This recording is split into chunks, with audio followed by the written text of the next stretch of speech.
Alhamdulillahirabbil alamin. Ar-Rahmanir Rahim. Maliki yaumiddin. Iyyaka na'budu wa iyyaka nasta'in. Ihdinas siratal mustaqim. Siratal ladzina an'amta 'alaihim ghairil maghdubi 'alaihim waladdallin. Amin. Bismillahirrahmanirrahim. Alhamdulillahirabbil alamin wassalatu wassalamu ala asyrofil anbiya'i wal mursalin sayyidina wa maulana Muhammadin wa ala alihi wa sahbihi ajma'in. Allahumma shalli ala sayyidina Muhammadin al-fatihil lima ughliqa wal khatimi lima sabaq nasiril haqqi bil haqqi wal hadi ila siratikal mustaqim wa ala alihi haqqa qadrihi wa miqdarihi al-'azim. Amma ba'du. Bismillahirrahmanirrahim.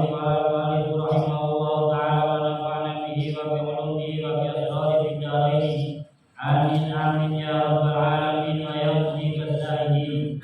Bismillahirrahmanirrahim. Allahumma inni astaudiruka jami'a ma anzuru fi hadzal kitab hatta taruddahu ilayya min tahfiyati ilayhi. Bismillahirrahmanirrahim. Melanjutkan kitab Al-Futuhat Ar-Rabbaniyah fi Thariqah Al-Ahmadiyah Al-Hijaiyah. Kemarin sudah menjelaskan tentang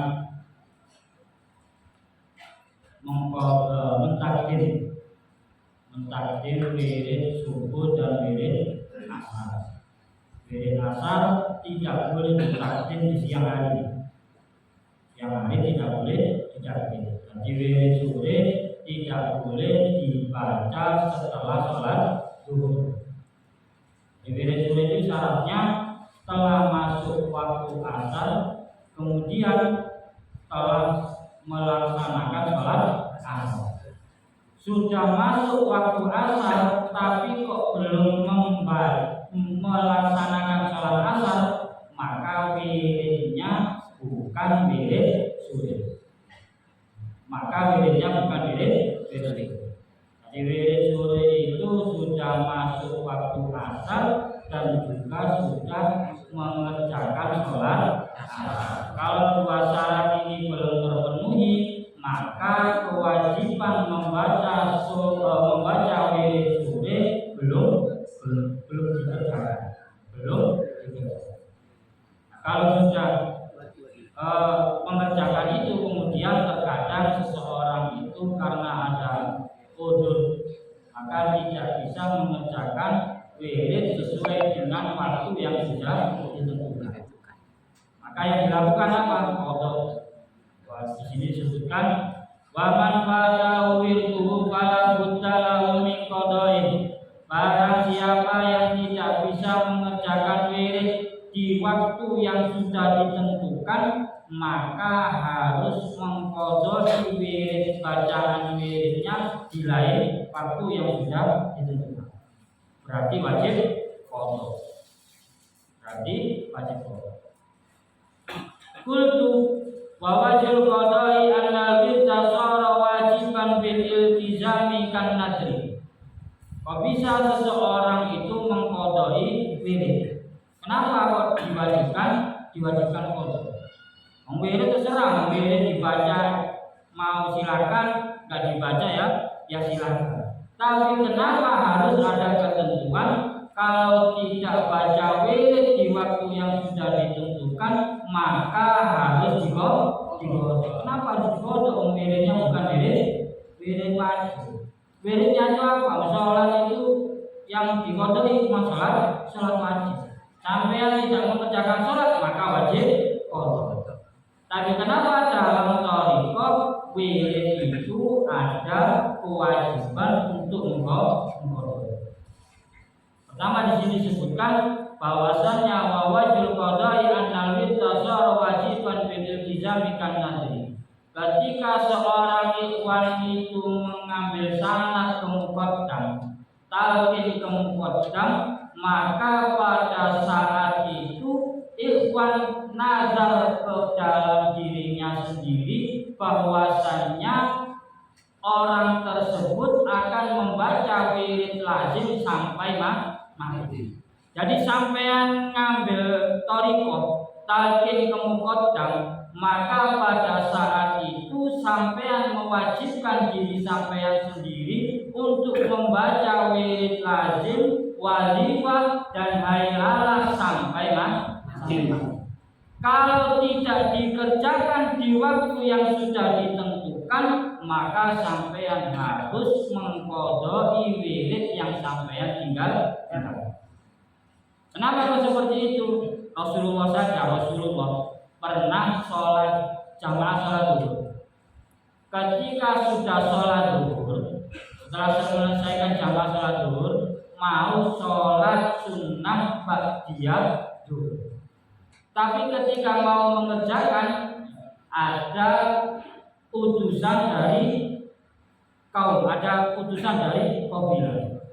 Akhirnya orang-orang ini sholat ke Rasulullah sampai waktunya sholat asar. Sampai waktunya sholat asar. Ketika sholat asar azan, beliau jamaah sama muslimin sama sahabat tadi. Setelah beliau jamaah sholat asar, pulang ke rumah ke dalamnya Kanjeng Nabi disaksikan sama Sayyidah Aisyah. Di rumahnya, di kamarnya, di dalamnya Rasulullah Shallallahu Alaihi Wasallam, beliau melaksanakan sholat sunnah zuhur. Aisyah bertanya, bukankah sholat setelah sholat asar ini hukumnya haram? Sampean mengerjakan sholat di sholat sunnah setelah sholat asar, ini waktu yang diharamkan untuk mengerjakan sholat. Kok Rasulullah sholat? Ditanya sama Nyai Aisyah, sampai ini sholat apa? Bukannya ini waktu haram mengerjakan sholat? Jawabannya Rasulullah, saya mengqadai sholat sunnah ba'diyah zuhur. Jadi Rasulullah mengqadai sholat sunnah ba'diyah zuhur. Dikerjakan kapan? Dikerjakan setelah mengerjakan sholat asar. Ini sholat sunnah, apalagi kita yang sudah mewajibkan diri kita untuk membaca wirid lazim. Orang talqin ke thariqah Tijaniyah itu sama dengan nazar. Sama dengan nazar. Nazar dalam mazhab Syafi'i itu ada dua. Pertama, nazar al-lajjat. Al-lajjat ini bahasa motivasi, penyemangat. Kalau saya diterima di pabrik ini, saya mau puasa 3 hari. Ini namanya al-lajjat. Kalau saya diterima masuk TNI, saya mau sedekah sekian juta. Ini namanya apa? Ini namanya nazar al-lajjat. Kalau nazar al-lajjat berarti ada motivasi seseorang tersebut untuk benar. Kalau seumpama anak saya diterima di sekolahan negeri, saya puasa 4 hari. Maka puasanya menjadi wajib. Nazar dalam thariqah bukan nazar al-lajjat, tapi nazar dalam thariqah namanya nazar tabarruk. Sampeyan nazar karena ingin mendapatkan kebaikan dan mendapatkan barokah. Gak ada tujuan, gak ada motivasi apa-apa. Pokoknya minggu depan saya mau puasa hari Kamis, saya nazar. Maka ketika seorang nazar seperti ini, kok hari Kamisnya nggak berpuasa, dia wajib mengqadha. Ini nazar tabarruk. Minggu depan saya nazar puasa hari Senin. Ketika hari Senin sampai ada udur, akhirnya nggak bisa puasa. Maka sampean berkewajiban untuk mengqadai puasa Senin tersebut sampai sampean meninggal, punya kewajiban untuk nyawa. Nazar punya kewajiban untuk nyawa. Kalau seumpama tidak mampu, maka disebutkan oleh Imam Nawawi dalam kitab Al-Majmu' fudiya alaihi. Ketika orang itu meninggal, kok masih punya nazar yang belum dilaksanakan, maka dikeluarkan fidyah untuk orang yang bernazar dan tidak mengerjakan nazar tersebut. Nah, sekarang apalagi ikhwan. Ikhwan sudah menazarkan dirinya sendiri untuk membaca wirid 1 hari 2 kali lazim untuk membaca wirid wajibah, untuk membaca wirid hailal, menazarkan dirinya sendiri untuk taat sama Syekh Ahmad At-Tijani radhiyallahu. Maka nazar yang diucapkan ketika dia talqin ini berlaku sampai orang tersebut meninggal.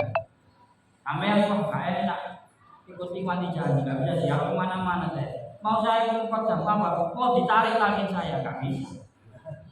Kiai kapal, tapi saya ini ditarik aja biar saya nggak jadi ikhwan. Nggak bisa, ini namanya meremehkan. Makanya termasuk syarat menerima ikhwan talqin ikhwan itu disebutkan syarat rukun larangan dalam thariqah Tijani. Ikhwan ini harus tahu sebelum talqin. Jangan sampai ada orang masuk thariqah Tijani kemudian baru tahu syarat rukun dan larangannya. Lualah ternyata nggak boleh.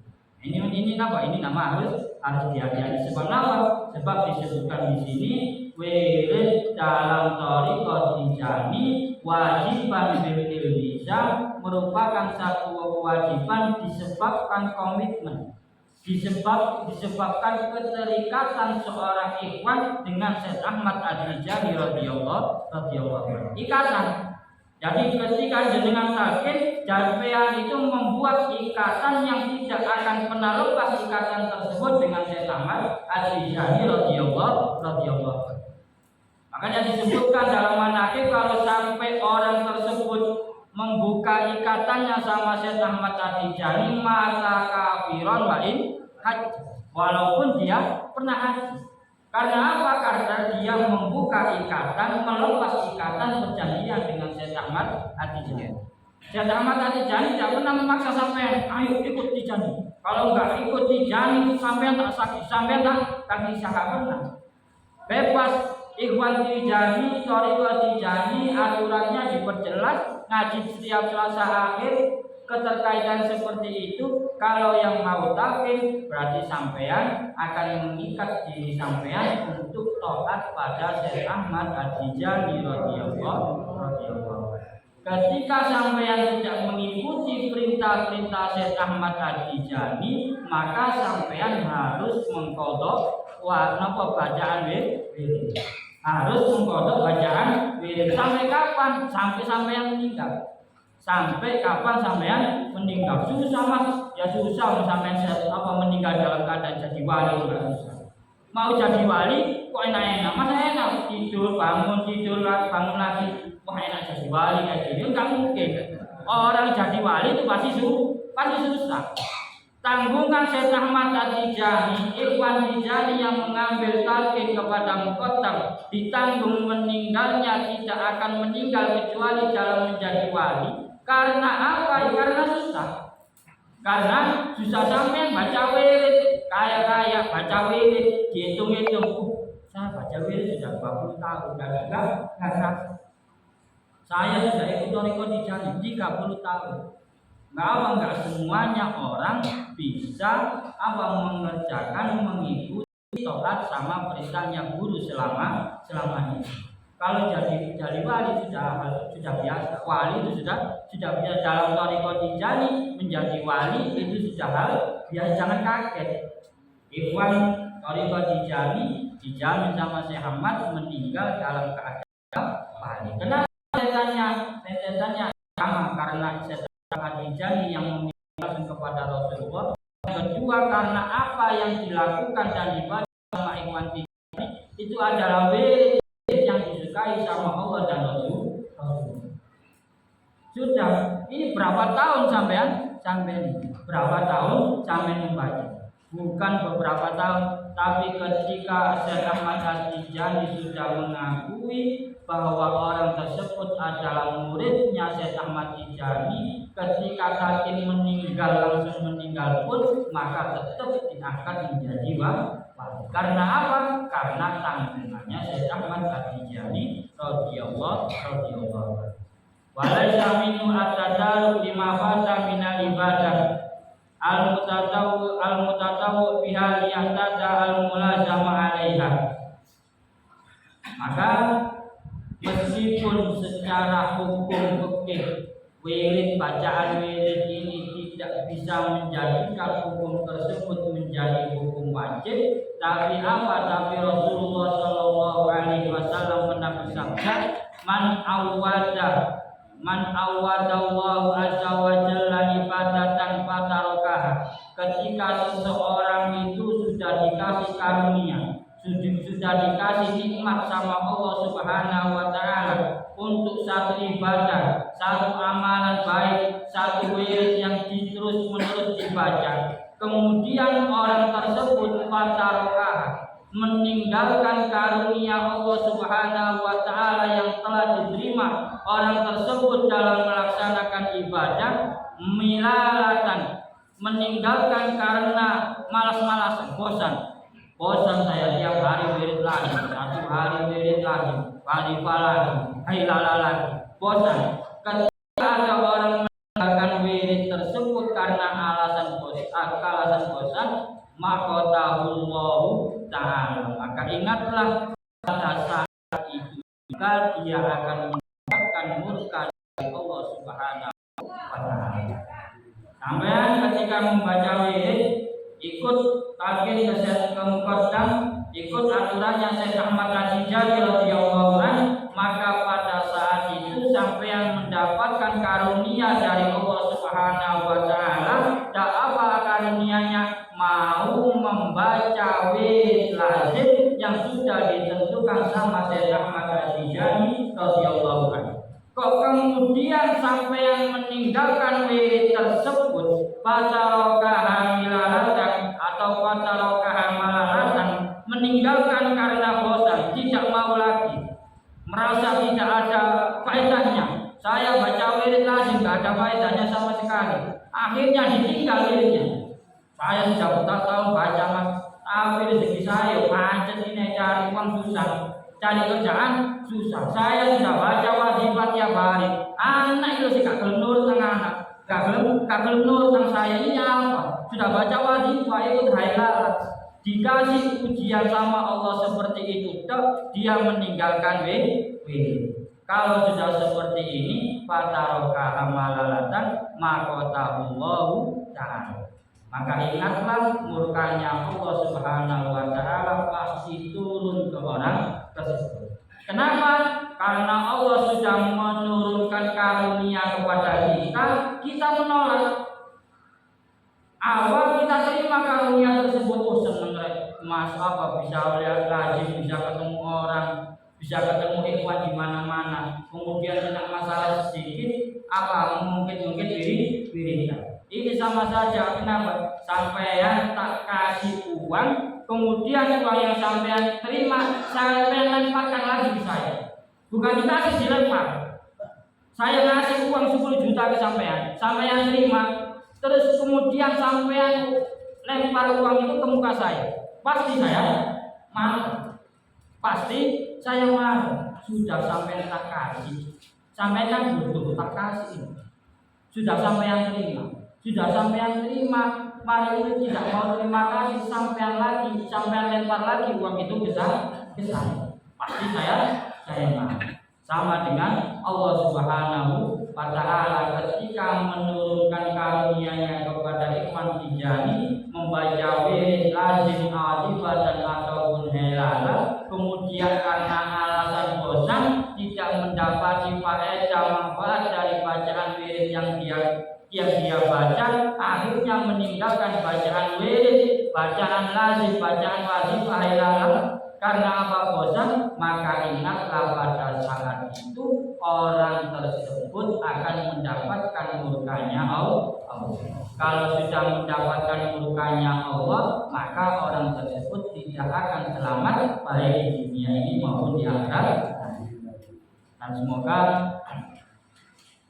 kita termasuk oleh Allah Subhanahu wa taala orang-orang yang bisa mensyukuri karunia yang sudah diturunkan oleh Allah Subhanahu wa taala kepada kita, karunia dalam membaca wirid, istiqomah lazim, istiqomah wazifah, istiqomah hailalah. Semoga karunia yang sudah diturunkan Allah Subhanahu wa taala kepada kita ini bisa kita jaga istiqamah, mulazamah sampai kita meninggalkan dunia ini dalam keadaan iman Islam dan tetap dalam thariqah Tijaniyah, sehingga pada akhirnya pada hari akhirat nanti kita ditemukan dengan Rasulullah SAW, bertemu langsung dengan Syekh Ahmad At-Tijani radhiyallahu